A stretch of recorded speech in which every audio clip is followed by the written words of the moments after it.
Arab Emirates हो गया, Oman हो गया, और इजिप्ट को भी आप ले लें, और ऊपर ये जो कंट्रीज हैं, और अभी इस टाइम इराक जो है, इराक भी इस टाइम जो है वो प्रॉपर्ली अमेरिका का एलाई है, इराक भी अमेरिका का एलाई है। ओके।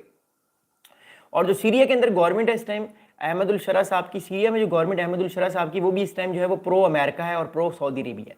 तो आपने देखा पिछले 20 सालों में कितनी जल्दी, पिछले 20-25 सालों में कितनी जल्दी रशिया का इन्फ्लुएंस इस पूरे रीजन से कम हुआ है। पहले इराक से 2003 में, फिर सीरिया में 2024 के दिसंबर में, फिर उसके बाद अभी तक ईरान, जब तक ईरान में आयतुल्ला अली खामनाई साहब की रिजीम है तब तक तो ईरान में भी इन्फ्लुएंस रशिया का है। तो इस टाइम जो ताल्लुकात बेहतर है मिडिल ईस्ट से, जो बहुत क्लोज एलाई है इस टाइम मिडिल ईस्ट में रशिया का, वो सिर्फ ईरान है इस टाइम।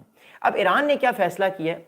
ईरान ने ये फैसला किया कि वो मॉस्को में जाएगा, मॉस्को में जाके मॉस्को से रिक्वेस्ट करेगा कि मॉस्को जो है वो ईरान के अंदर न्यूक्लियर रिएक्टर्स बनाए, न्यूक्लियर पावर प्लांट्स बनाए, ताकि आने वाले टाइम पे ईरान की जो बिजली की नीड्स हैं वो पूरी हों। मैं भी इस बात में थोड़ा सा आगे आता हूँ, बट मैं आप लोगों को एक चीज़ बताना चाह रहा था। अब मोर इम्पोर्टेंटली मोहम्मद इस्लामी साहब जो इस टाइम मॉस्को में हैं, ईरान के वाइस प्रेसिडेंट, उन्होंने एक बड़ा इंपॉर्टेंट स्टेटमेंट दिया है। According to mister Mohammad Islami, he said that the bilateral cooperation agreement would be signed during his visit to Russia, including a plan to construct 8 nuclear power plants as Tehran seeks to reach 20 gigawatt of nuclear energy capacity by 2040। अब इस बात को और सुनिएगा, Iran क्या कह रहा है।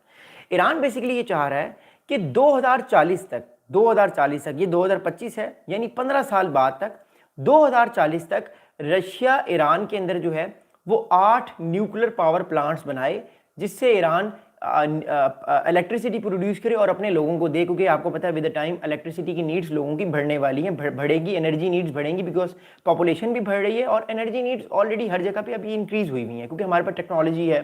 ये सारा कुछ, ये आप मेरे फ़ोन को देख रहे हैं, जो लाइट चल रही है, ये जो पंखा चल रहा है मेरे कमरे में, ये सारा कुछ एनर्जी की वजह से है ना। तो एनर्जी नीड्स कैसे प्रोड्यूस होंगी? जब आपके पास न्यूक्लियर पावर प्लांट्स होंगे, सोलर एनर्जी होगी। तो ईरान फिलहाल न्यूक्लियर पावर प्लांट्स की रिक्वेस्ट कर रहा है रशिया को, और रशिया अब देखते हैं कि आगे क्या करता है। फिलहाल ईरान जो है वो रशिया से बात कर रहा है। अब एक बात मैं आपको इंपॉर्टेंटली बताऊंगा, ईरान रशिया की बातें क्यों इतनी कर रहा है और रशिया से क्लोज क्यों है ईरान? देखिए, पहली बात तो ये है कि any anti western country in the Middle East will be automatically a closest ally of Russia. कोई भी एंटी अमेरिकन या एंटी वेस्टर्न सेंटीमेंट रखने वाला कंट्री मिडिल ईस्ट में हमेशा रशिया का एलाई होगा, like Saddam Hussain, like बशारुल Asad, like ayatollah खामनाई साहब। ये तीनों रिजीम्स जो है हमने देखा ये एंटी अमेरिकन और एंटी वेस्ट थी, या वेस्ट के साथ ताल्लुकात इनके अच्छे नहीं थे, तो ये रशिया की तरफ इन्होंने रजू किया और रशिया से ताल्लुकात इनके काफ़ी सालों से बहुत अच्छे। अब अगली बात गौर से सुनिएगा जो बड़ी इंपॉर्टेंट है। अगली बात इस टाइम ये है कि राइट नाउ जो है वो रशिया और चाइना कोशिश कर रहे हैं कि ईरान को अपने इन्फ्लुएंस में लें, because Iran already anti western country है। अब पूरे मिडिल ईस्ट में रशिया और चाइना जो क्लोज है सबसे, वो सऊदी अरब से भी नहीं है, वो कतर से भी नहीं है, वो इस टाइम क्लोज किससे हैं? वो only they are very close to Iran. Why? Because Iran वो कड़ी है जो चैलेंज करता है वेस्टर्न कंट्रीज को मिडिल ईस्ट में बैठे हुए, तो ऑब्वियसली वो फिर रशिया को भी बेनिफिट देती है चीज़ और चाइना को भी बेनिफिट देती है।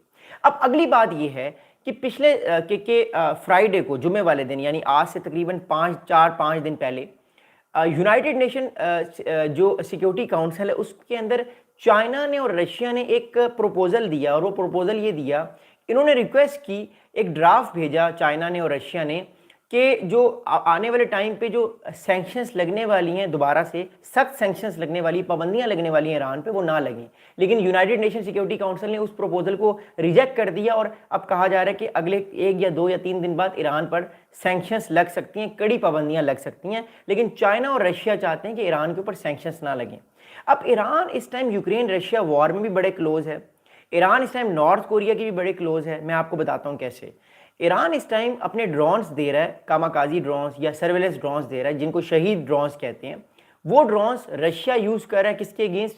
नेटो के अगेंस्ट। अभी आपने देखा जो फिर कुछ दिनों पहले पोलैंड के ऊपर रशिया ने एक ड्रोन अटैक किया, वो बेसिकली शहीद ड्रोन्स थे, कामाकाजी ड्रोन्स थे, ईरान जो बना रहा था। ईरान ने एक प्रॉपर्ली इंडस्ट्री बना दी है, एक ड्रोन कॉम्प्लेक्स बनाया हुआ है ईरान ने इस टाइम रशिया के अंदर, जहाँ पे वो रशिया को वो वेपन्स बेचता है, बदले में रशिया जो है वो ईरान को पैसे देता है और ईरान की इकॉनमी उससे चल रही है। फिर ईरान के पास तेल भी है।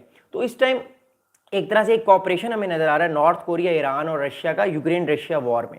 अब एक तरफ तो ईरान रशिया को सपोर्ट भी कर रहा है, दूसरी तरफ ईरान ये एक्सपेक्ट करता है रशिया से कि रशिया उसको न्यूक्लियर एनर्जी में उसकी हेल्प करेगा। अब देखते हैं कि रशिया की तरफ से क्या स्टेटमेंट आएगा। फिलहाल ईरान कोशिश कर रहा है कि 2040 तक रशिया 2040 तक रशिया तकरीबन 8 न्यूक्लियर पावर प्लांट्स बना दे, जो 20 गीगावाट की बिजली, 20 गीगावाट की जो इलेक्ट्रिसिटी है वो प्रोड्यूस करे ईरान में, जिससे ईरान की नीड्स अगले 15 साल में पूरी हों।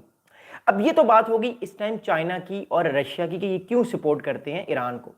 अब मैं आपको एक बड़ा इंपॉर्टेंट मैप दिखाना चाहता हूं और मैं एक बड़ी इंपॉर्टेंट बात आपको बताना चाहता हूं, लेकिन उससे पहले एक चीज देखिएगा बड़े गौर से। बेसिकली मैं मैप्स आपको इसलिए दिखा दूं ताकि मैं आपको कोई भी बात बताऊं तो उसको आप पहले समझ सकें, उसको परख सकें, और उसके बाद फिर आपकी बात हम बात आगे शुरू करें। ओके, वेट अ सेकंड, मैं आपको एक मैप दिखाना चाहता हूं ईरान का। ओके,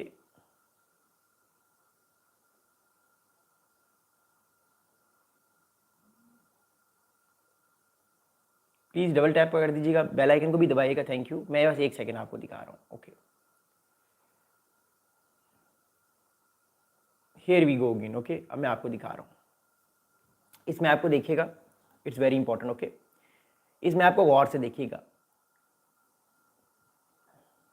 ओके, अब ये मैप आप ईरान का देख रहे हैं, ये मैप ईरान का मैप है। Okay, this is the map of Iran. आपको याद होगा 12 जून से लेकर 24 जून तक, 12 जून से लेकर 24 जून तक 12 दिन जो है वो ईरान की वॉर हुई है इसराइल के साथ, और अमेरिका के भी कुछ एसेट्स के खिलाफ ईरान ने जंग लड़ी है। अपने कमेंट्स भी कीजिएगा प्लीज़, आप अपने सवालात भी करते हैं साथ साथ। अब इसमें आपको चीज़ को बताना चाहता हूँ, अब इसराइल ने क्या किया और अमेरिका ने क्या किया, ये आप लोग देख रहे हैं। न्यूक्लियर साइट्स फोर्डो, नतांस और इस्फहान, ये 3 मेजर न्यूक्लियर साइट्स हैं ईरान की, इनको फारिग कर दिया, इनको तबाह कर दिया गया। अराक भी है, बुशैर भी है, इन पर भी नुकसान हुआ है, लेकिन जो ज़्यादा नुकसान हुआ है ये इन 3 न्यूक्लियर साइट्स पे हुआ है, जिनके मैं बार बार करता हूँ बात। नतांस को पहले फारिग किया गया 12-13 जून को, इस्फहान पर हमले किए गए, और फिर आखिर में आपको याद है कि 23-24 जून को अमेरिका ने अपने B-52 बॉम्बर से फोर्डो को भी फारिग कर दिया, जो ज़मीन के बहुत नीचे है, अपने बंकर बस्टर्स बॉम्ब भेज के ज़मीन के काफ़ी नीचे इसके सारे के सारे मामलात को फारिग कर दिया। ये तेहरान है, ये ईरान का कैपिटल है। ये तेहरान से कुछ किलोमीटर के फासले पर अराक है, फिर फोर्डो है, नतांज है, इस्फहान, ये तीनों मेजर जो न्यूक्लियर साइट्स हैं ईरान की, ये फारिग हो चुकी हैं। अब ईरान को इस टाइम ये प्रेशर है, अभी तो मैं आपको दूसरी चीज़ बता रहा था, मैं आपको थोड़ा सा डिफेंस की बात भी बताता हूँ।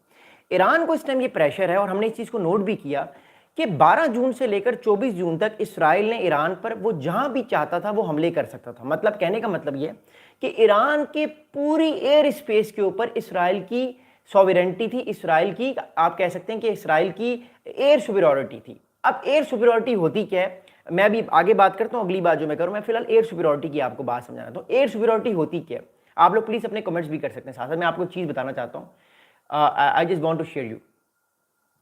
जी महावीर भाई, बिल्कुल, हमने यूनाइटेड नेशंस की मीटिंग देखी है, हम उस पर बात करते हैं, बट फिलहाल मैं आपको एक चीज़ बताना चाहता हूँ।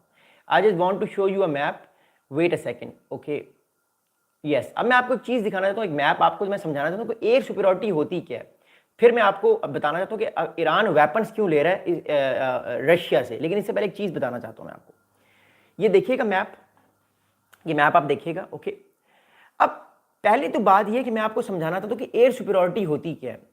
एयर सुपीरियॉरिटी ये होती है कि आपका जो फाइटर जेट है, वो फाइटर जेट किसी भी इलाके में उड़ के अटैक कर सकता है, और उसको कोई रोकने वाला ना कोई डिफेंस सिस्टम है ना कोई ऑफेंस सिस्टम है। मिसाल के तौर पे मैं आपको मिसाल दूंगा, इसराइल ने जब अपने F-35 फाइटर जेट से हमले करना शुरू किए ईरान की न्यूक्लियर साइट्स पर, ये वाली जो न्यूक्लियर साइट्स हैं तीनों, नतांज, इस्फहान और फोर्डो पे हमले करना शुरू किए, तो क्या हुआ?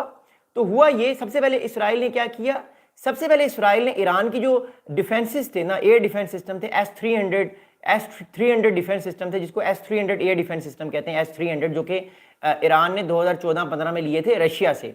सबसे पहले इसराइल ने ये किया, और कंट्रीज क्या करती हैं, सबसे पहले जब भी उन्होंने किसी कंट्री के ऊपर अपनी एयर सुपीरियॉरिटी लेनी होती है, वो सबसे पहले अपना फाइटर जेट भेज के सबसे पहले वो उस कंट्री की एयर डिफेंस सिस्टम को तबाह करती हैं। याद रखिएगा, सबसे पहले अगर आपको किसी भी कंट्री के ऊपर अपनी एयर सुपीरियॉरिटी रखनी है ना, कि आपका फाइटर जेट यहां भी उड़ के अटैक कर ले, यहां भी अटैक कर ले, यहां भी अटैक करे, मतलब किसी भी हिस्से पे कंट्री के अटैक कर ले और उसको कोई रोकने वाला ना हो, तो सबसे पहले कंट्रीज ये स्ट्रेटजी अपनाते हैं, जो कि डेवलप कंट्रीज हैं।